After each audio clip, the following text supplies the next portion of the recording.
During a bank robbery, you're surprised when the criminals seem to recognize you and retreat in fear.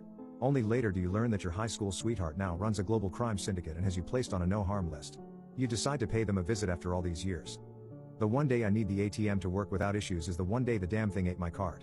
Having to go inside the bank and talk to the teller is always the worst when you have to say the machine ate my card. The bank is a small building on the corner, and it's usually pretty empty. I thought I got lucky with having only one little old lady queued in front of me. That was until I saw her handful of paperwork while she gave a stare of pure death at the teller serving another man. Only one booth was open, and I was expecting a long wait. As the old lady walked up to the counter, 3 masked men burst through the glass doors.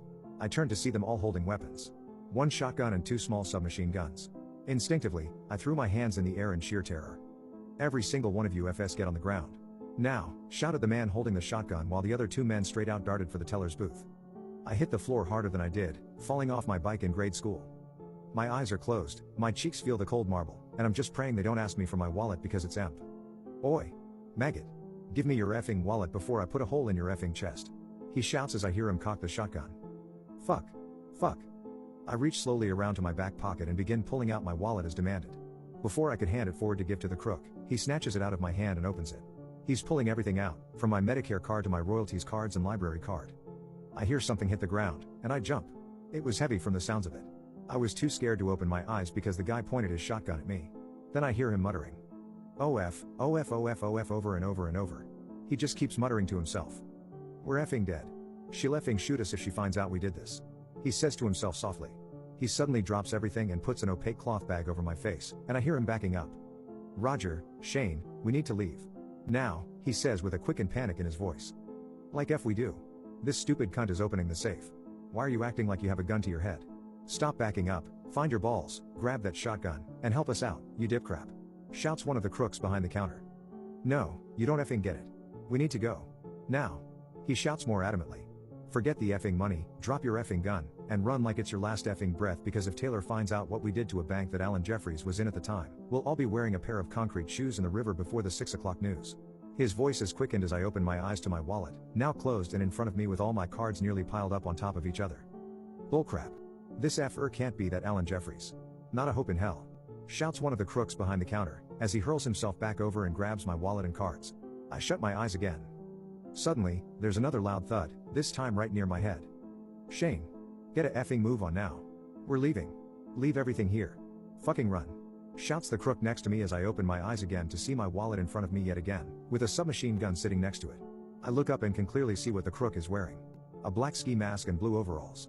I can smell piss, and as I focus more, it's coming from the man that was just next to me, the one who picked up my wallet and scanned my cards and IDs. He backed away from me with his hands up. "We're extremely sorry, Mr. Jeffries. We meant you no harm. Please, if you would be so kind as to not report this to Miss T, we'd be in your debt for life," says the first crook, now standing at the door with his hands up, facing me. I lift my head up more, and the crook who was next to me now has a visibly large wet spot around his crouch and down to the inner parts of his pants. He continues to back away towards the door. Did he? Yeah, he pissed himself all right. A quick scan of my surroundings. When I get my bearings and face the crooks, the last one remaining leaps back over the counter barehanded and sprints for the door. "Fucking run. Move it. Get the F out of here now," he shouts as he pushes through the first 2 crooks, who take the hit and turn and sprint out the door themselves. What just happened? The few people that were in the bank were staring at me. The old lady appeared to have had her life flash before her eyes. She was pale and she had this expression on her face as if she'd seen something long forgotten. The teller still had his hands up and gawking at me as well. The female teller came out from the back room with her hands still in the air, confused that the supposed bank robbers were gone. What the F just happened? After a few minutes, the police arrive and secure the area. They begin interviewing people and looking at the camera footage to confirm what happened. I told the officer interviewing me every detail I could bring myself to recall. I then asked him who Miss Taylor was. Queen of the underworld.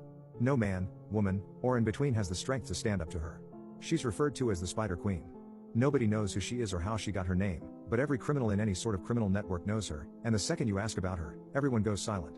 People have admitted to crimes, but we have no proof they've actually committed. They choose to get caught rather than speak a single word about her. No, it can't be. That can't be true. Miss Taylor, it's a name I remember well. I went out with a girl called Taylor in high school, and she was a massive spider fanatic. She loved them more than her own family and owned a king baboon tarantula, an arachnid that was imported from Africa. There is no possible way that she's the Miss Taylor the policeman's describing. A woman I lovingly, and also amusingly called my little spider queen because she was 5 feet 8 inches. No. No. Do you know why these crims just turned tail and ran from you? We dug a little bit into your name on the way here and all we can find is reference to a no-harm list. What this list is, we have no idea. But we do know that's some tightly kept secret. And we sure as hell hope that doesn't mean you're involved with them, the sergeant asked, putting his pen and notepad down. Before I could even reply, another police officer arrived and came over to us. This one was wearing what looked to be a more military-based uniform.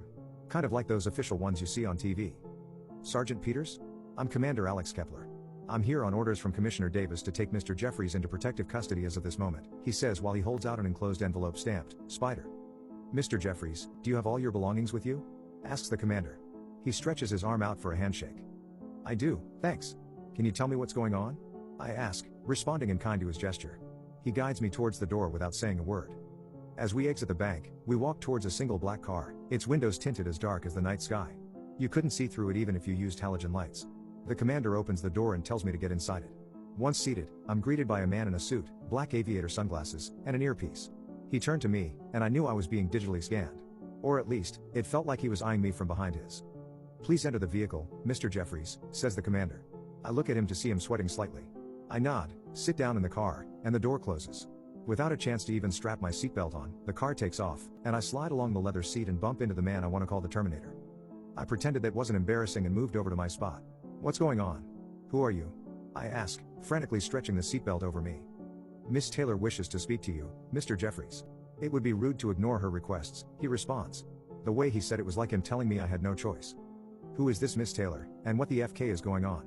That's not the Taylor I think it is it? Taylor H. It is best you keep quiet until we arrive, Mr. Jeffries cutting me off in a different tone this time. I could already tell that was a don't you say anything else, you dumbass code. I kept getting flashbacks about the girl I went out with in high school. She was a klutz, but cute. Nothing said fun more than the smile on her face whenever she was excited. There was nothing in this world that fazed her. That smile, though. Her face was as smooth as a model's and lips as crisp and ripe as cherries. I remember just staring at her for hours when we first got together for coffee and just listening to her go on about her pet spider, Frank. I could tell you every little detail she ever mentioned about that spider solely because the enthusiasm about it was so genuine and pure, that every time she spoke, her words would just sink in and ingrain into your memory about it. I remember her silky black hair. She would spend hours after her shower, making sure her hair would remain straight for the next day. Conditioner, followed by a thorough wash, followed by a cold rinse, and then finished with her straightening it and tying it into a natural bun with no hair ties before bed. When she woke up in the morning, she would tug on a bit of hair in her bun, and it would perfectly fall apart and fall down to her shoulders. Without a doubt, it still looked perfect just like she had just washed it. It was so good to watch in the morning. We fell out of touch after we broke up after graduating high school. I was still living with my parents and without a job, so when they moved to the countryside, I was forced to go with them. We both agreed that if we were ever to move back to the city, we would get together for coffee and catch up. Last I heard, she moved to America to pursue a business career a little more than 11 years ago. Without warning, the car had stopped up outside a large warehouse at the docks just outside the central business district. I started to shake a little bit out of fear and accidentally turned my gaze towards the Terminator. He looked at me blankly, and gave a nod that pointed to door. I nod back softly, it was really more of a head flinch, and as I reach for the handle, the door is pulled open before me. Mr. Jeffries, this way please, said a man standing by the door.